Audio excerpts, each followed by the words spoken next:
So, my goal is to speak louder. My name is Bayaa. Behit are only the few words that I heard on my unforgettable trip to Israel. Today I will take you on my journey that I once experienced being drafted into the Israeli army 3 years ago. As I finish my story, you will know how I got my Israeli citizenship, was drafted into the army, and how I got discharged from the army. Most of you do not have dual citizenship. For those of you who do not know what dual citizenship is, it is basically being a citizen of 2 countries at once. In 2009, in 2009, I became a citizen of both the United States of America and the country of Israel. It was very important to my father to give us our citizenship so we can go visit his family in Israel without any hassle. Most of you have said that you have not been in the army, so for those of you who don't know, I'll explain to you a little bit how the Israeli army works. The law basically states that those who are a citizen of Israel and get married and have children abroad have to serve into the military. With that being said, when my dad gave my sister and I both of our citizenships, he unknowingly agreed that we will be serving in the military. Once I turned 17 in 2011, my parents decided to visit my family in Israel. As we got off the plane and made our way through immigration, the lady looked at my dad and told him that I have been drafted into the Israeli army. With the lack of understanding, I didn't know what was going on. As soon as I walked away to make my way to the baggage claim, my dad looked at me and said, "Hon, you've been drafted into the Israeli army. We have to fix this quick." At first I thought he was joking. I didn't know what was going on. I felt my heart pounding and blood rushing through my body when I realized that it was not a joke. As soon as we got to my family member's house, he informed my family about what was going on, and their fear and concern is what worried me most. The first step we did was talk to a lawyer to understand the law better. As soon as we found out what we had to do, my uncle and father drove me down to the recruiting office in Haifa to talk to the soldiers. As soon as I walked in, I saw as many recruiters as soldiers.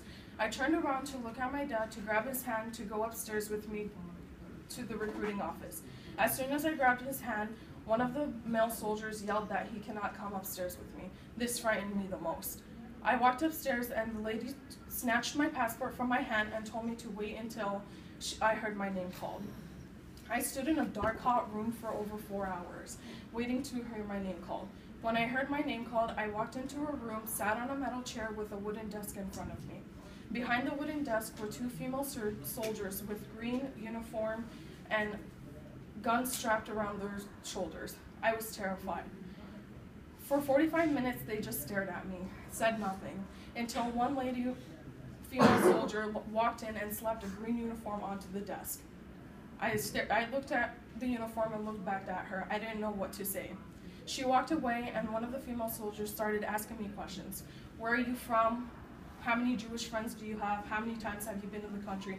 What countries have you visited? What are your plans staying here? So on and so forth. As soon as I finished answering all her questions, the other female soldier passed me a paper that had the same exact questions that I needed to fill out. The other female soldier walked out, and I was left alone with one of the female soldiers. She looked at me and said, "You're so lucky to be an American." I was so confused. She told me that she wished that she had the choice to join the military, whether she wanted to or not. I said nothing. I stayed quiet. I signed the paper, and she handed me back another paper and told me that I had to go visit the head sergeant in a different city. I went downstairs after 5 hours and saw my dad, terrified, waiting for me. As soon as I walked downstairs, I handed my dad the piece of paper that I couldn't read because it was all in Hebrew. He looked at me and said, we will have to make another trip to a different office to see a different sergeant. A few days later, we made our way to another sergeant. He was very nice. he didn't say much. He told me that I can be discharged from the Army, but there were a lot of rules and laws that I had to follow. The rules and laws that he told me that I had to follow were not being able to live in Israel, not being able to stay for a certain amount of time, and also not being able to go to certain cities. With that being said, the experience I went through in summer of 2011 was unforgettable. It has made me appreciate the life I live as an American with the choice of serving in the military. As I finish my journey with you here today, through me getting my Israeli citizenship, being drafted into the Israeli army, and being discharged from the army, I remind you, like Thomas Paine once said, independence is my happiness, and I view things as they are without regard to place or person.